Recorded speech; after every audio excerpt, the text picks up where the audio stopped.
စီးစိမ်တွေကိုငလင်မှာဆုံးရှုံးလိုက်ရပြီးတဲ့ကတကယ်လက်တွေ့ဘဝမှာ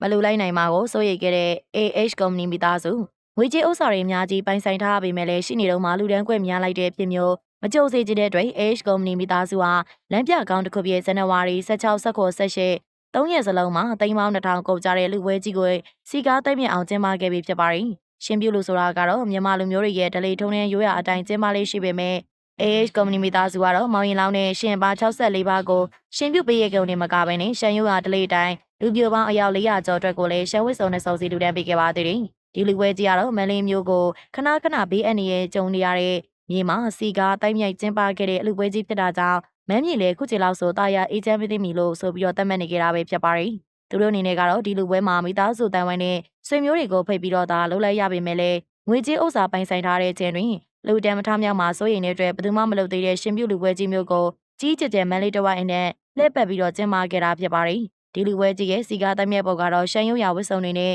မောင်ရင်လောင်းတွေကိုတွင်းယုံတင်မကလူပြိုပေါင်း400ကျော်ကိုလည်းရှင်လောင်းလဲတဲ့အချိန်တွေမှာမြင်ရတာမလို့တကယ့်ကိုမှပါဆက်ပြောရာဆိုရင်ဖြစ်ခဲ့ပါပြီရှင်။